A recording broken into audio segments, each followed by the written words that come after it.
1월 22일 수요일 광야의 묵상입니다.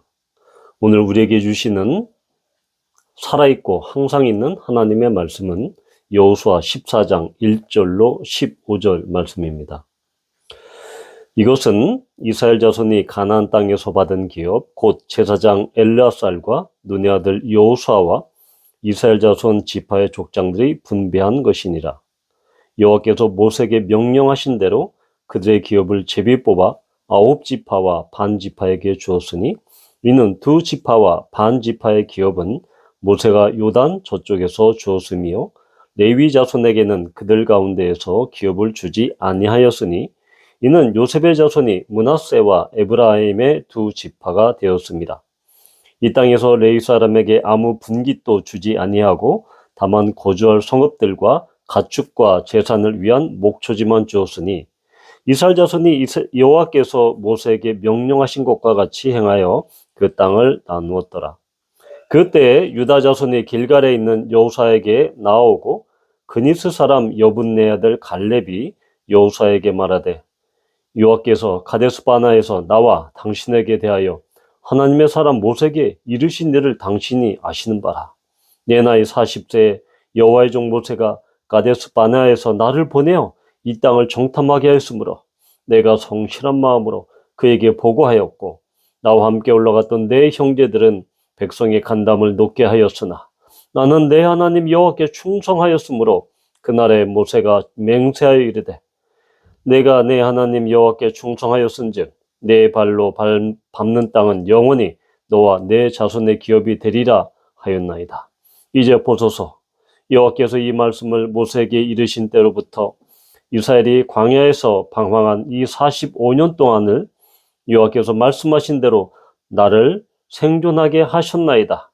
오늘 내가 85세로 돼 모세가 나를 보내던 날과 같이 오늘도 내가 여전히 강건하니 내 힘이 그때나 지금이나 같아서 싸움에나 출입에 감당할 수 있으니 그날에 여호와께서 말씀하신 이 산지를 지금 내게 주소서. 당신도 그날에 들으셨거니와 그곳에는 아낙 사람이 있고 그 성읍들은 크고 견고할지라도 여호와께서 나와 함께 하시면 내가 여호와께서 말씀하신 대로 그들을 쫓아내리이다 하니 여호수아가 여분네 아들 갈렙을 위하여 축복하고 헤브론을 그에게 주어 기업을 삼게 하매 헤브론이 그니스 사람 여분네 아들 갈렙의 기업이 되어 오늘까지 이르렀으니 이는 그가 이스라엘의 하나님 여호와를 온전히 쫓았습니다. 헤브론의 옛 이름은 기럇 아르바라. 아르바는 아낙 사람 가운데에서 가장 큰 사람이었더라. 그리고 그 땅에 전쟁이 그쳤더라. 아멘. 이제 요단 동편의 땅 배분, 즉 이것은 모세에 의해서 이미 모세가 살아있을 때 배분된 것입니다. 이제 14장부터는 요단 서쪽에 있는 땅의 배분이 시작이 됩니다. 우리는 이 요단 서쪽 땅을 이 분배함에 있어서 몇 가지 원칙이 있음을 보게 됩니다. 즉 바로 이 민수기 34장에 나와 있는 것처럼 이 분배하는 이 주체, 분배하는 주체는 바로 제사장 엘르아살과 그리고 여호수아 또한 지파의 족장들 이렇게 이 세 그룹이 분배를 주도했습니다. 이것은 이미 민수기 34장에서 명시된 것이고 또한 이들을 중심으로 해서 땅 분배가 되었다. 이것은 여호와께서 이미 말씀하신 바와 같습니다. 또한 분배 방식은 무엇입니까? 2절에 나와 있듯이 기업을 제비 뽑는 것입니다. 그래서 영향력이 매우 강력한 그 지파가 자기들이 좋아할 땅을 딱 선정해서 뽑는 것이 아니라 바로 제비를 뽑음으로써 약한 지파건 강력한 지파건 그로 상관없이 공평하게 공정하게 땅을 분배했다. 물론 인구수에 비례해서 그 땅의 크기는 당연히 감안되었죠. 고려되었습니다. 또한 이 레위 지파에 대한 이야기가 요단 동편에서 기업을 분배받을 때와 똑같은 원칙들, 즉 레위 지파에게는 그들이 거할 48개 성읍과 그리고 가축과 재산을 위한 목초지만 주는 그런 방식, 이렇게 세 가지 원칙이 제시되었습니다. 그러면서 곧바로 갈렙의 기업, 갈렙이 유산으로 기업으로 분배받은 그 땅의 스토리가 시작이 됩니다. 우리는 땅 분배가 여호수아 21장에 이르러서 끝나는 것을 봅니다. 그런데 실상 여호수아 20장은 이 도피성에 대한 이야기고, 또한 21장은 이미 가나안 땅에서 분깃이 없는, 여호와 하나님이 분깃인 레위 사람들이 거할 48개의 성읍에 대한 소개이기 때문에 실제로 요단 이 땅에 대한 분배 이야기는 이 19장에서 끝납니다. 자, 그런데 19장에서 끝나는 게 공교롭게도 여호수아의 땅 분배 이야기로 끝납니다. 즉 여호수아 19장 49절 50절에 이르면 이스라엘 자손이 그들의 경계를 따라서 기업의 땅 나누기를 마치고 자기들 중에서 눈의 아들 여호수아에게 기업을 주었으니 곧 여호와의 명령대로 여호수아가 요구한 성읍 에브라임 산지 딥낫세레를 주매 여호수아가 그 성읍을 건설하고 거기 거주하였더라. 그래서 이 땅 분배에 있어서 특별히 갈렙에서 시작해서 여호수아로 끝나는 그 구조를 볼 수 있습니다. 바로 특별하게 갈렙과 여호수아는 그들이 요구한 땅, 물론 그 지파별로 이미 제비를 뽑아서 그렇게 그 지파의 땅들은 있지만 그 지파가 분배받은 땅 가운데서도 그들이 요구한 땅을 우선적으로 거주하게 됩니다. 즉, 이 땅을 분배함에 있어서 갈렙과 여호수아의 우선권을 인정하고 있다. 그러니까 그들이 그 땅에서 땅 분배를 할 때 그들이 이루어놓은 그 공적에 대해서, 공로에 대해서는 인정을 받았는데 그것은 바로 여호와 하나님께서 지시한, 명령하신 그것과 일치한다라는 것입니다. 자, 갈렙에서 시작해서 여호수아로 땅 분배가 마치는 것에는 분명한 이 성경의 의도가 있습니다. 즉, 이 땅 분배를 받는 것, 즉 하나님께서 약속으로 주신 땅 분배에서 갈렙으로 시작해서 여호수아로 끝나는 것은 우리는 이 민수기 14장에서 그것을 근거를 찾아볼 수 있는데요. 민수기 14장 24절을 보면 그러나 내 종 갈렙은 그 마음이 그들과 달라서 나를 온전히 따랐은즉 그가 갔던 땅으로 내가 그를 인도하여 드리리니 그의 자손이 그 땅을 차지하리라.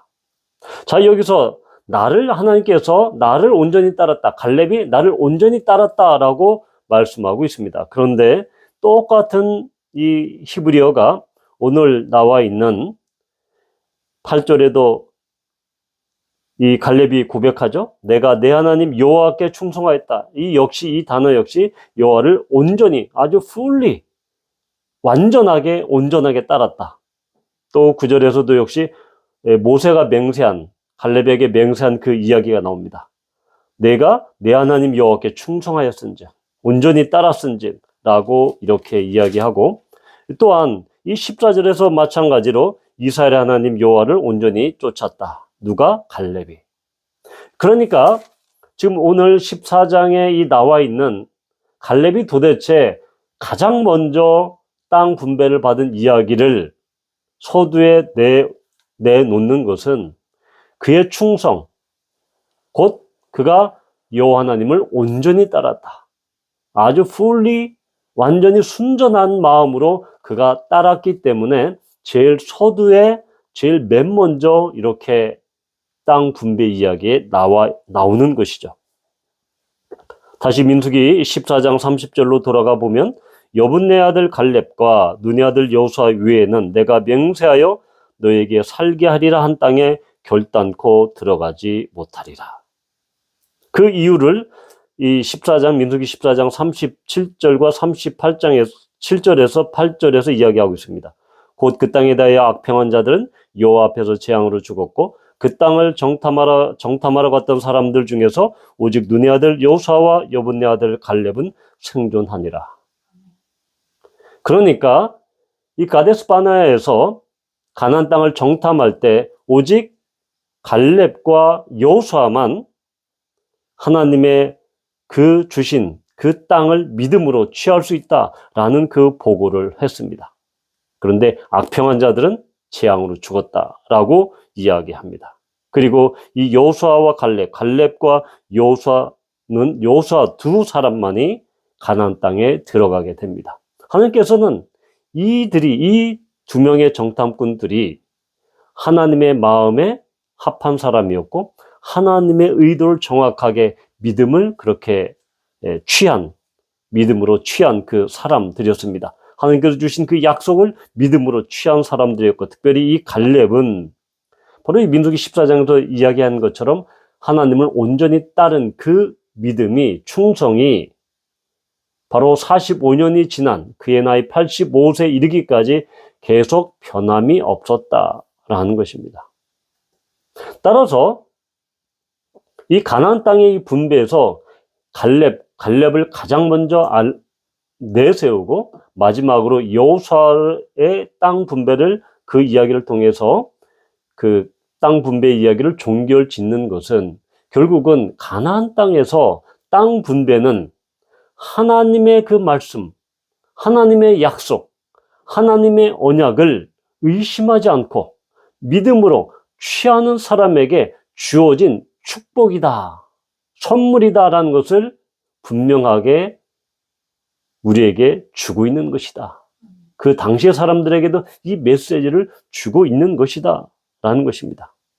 그래서 이 14장 오늘 보면 바로 여호수아가 갈렙을 축복합니다. 13절에서. 그런데 갈렙이 이 헤브론을 취한 그 이야기, 그리고 그의 자손들이 취한 그 이야기는 15장에서 역시 나와 있습니다. 즉 15장 13절에서 19절에도 또 역시 나와 있습니다. 여기서는 바로 그의 딸 악사가 아버지 갈렙에게 내게 복을 주소서, 또 복 이야기가 나옵니다. 또 똑같은 이야기가 사사기 1장 12절에서 15절까지 갈렙과 그의 딸 악사의 이야기가 나옵니다. 그래서 악사가 그의 아버지인 갈렙에게 바로 출가하면서 밭과 그리고 샘을 줄 것을 요구했고 그것을 복으로 받았다라고 이렇게 이야기합니다. 즉 오늘 이야기에서는 여호수아가 갈렙에게 축복하면서 헤브론 땅을 주었고, 또한 15장과 사사기 1장에서는 갈렙이 그의 딸 악사에게 밭과 또한 이 샘물을 이렇게 복으로, 축복으로 주는 것을 볼 수 있습니다. 바로 이렇게 이 헤브론 남서쪽에 있는 이 드빌 지역은 대단히 물이 귀한 지역이었기 때문에 그의 딸 악사가 아버지에게 샘물을 달라라고 이렇게 요구한 것이고 그것을 복으로 받은 것입니다. 갈렙 한 사람의 이 충성스러움, 갈렙 한 사람의 믿음이 결국은 하나님의 축복이었고, 또한 그 축복은 그의 딸 악사에게, 그의 자녀에게도 그렇게 축복으로 된다라는 것이, 축복으로 하나님께서 부어주신다라는 것입니다. 이것은 바로 민수기 14장 24절에 나와 있는 것처럼 내가 그를 인도해 드리니 그의 자손이 그 땅을 차지하리라. 그러니까 갈렙뿐만 아니라 그의 자손이 하나님께서 약속하신 그 땅을 차지하는 것입니다. 이렇게 한 사람의 충성과 믿음은 그의 자녀들까지 복으로 이렇게 풍성한 복을 받는 비결인 것입니다. 따라서 우리는 우리의 신앙뿐만 아니라 우리의 신앙과 이 믿음, 하나님에 대한 온전한 충성을 우리의 사랑하는 자녀들에게도 또한 그 믿음을 또한 이렇게 물려주고 그 믿음을 유산으로 주고, 그리함으로써 하나님의 온전한 축복 가운데 들어갈 수 있도록 하는 것이 바로 우리가 이 시대에 갈렙이 그 땅을 받았고 그것을 또한 자녀들에게 대물림했던 것처럼 이 시대에 하나님께서 우리에게 축복으로 주신 그 믿음을 자녀들에게 계속해서 물려주고 믿음의 승계가 이루어지고 믿음의 계대가 끊어지지 않고 영원한 축복 가운데 있는 것이 무엇보다 중요하다라는 것입니다. 바라기는 우리 광야복음교회 모든 식구들과 또한 가정에서 그 부모의 믿음이 자녀들에게 자연스럽게 믿음이 유산으로 정말 가장 귀한 그러한 상속으로 그렇게 자녀들에게 그 믿음이 유전되고 물려지고 또한 그 자녀들은 또 그들의 자녀들에게도 믿음이 물려짐으로써 이것 자체가 하나님의 놀라운 복임을 우리는 알게 되는 것입니다. 이런 축복이 우리 모든 가정 가운데 풍성하게 임하기를 기도합니다. 아버지 하나님 감사합니다. 갈렙의 충성스러운 믿음 그리고 하나님의 약속의 말씀을 붙잡는 그 믿음은 45년 동안 일관되게 온전하게 지속되었습니다. 그리고 그 믿음은 또한 자녀들에게까지 그렇게 물려지게 되었습니다. 아버지 하나님, 우리가 재산과 땅과 어떤 건물 또한 돈을 상속하기보다 가장 귀한 것은 하나님께서 우리에게 축복으로 주신 그 구원의 믿음, 그 복음의 믿음을 또한 자녀들에게 물려주는 것이 유산으로 주는 것이 가장 큰 복 중의 복임을 우리가 고백합니다. 이런 축복이 모든 가정 가운데 풍성하게 흘러 넘치게 하여 주시옵소서. 예수님의 이름으로 감사하며 기도합니다. 아멘.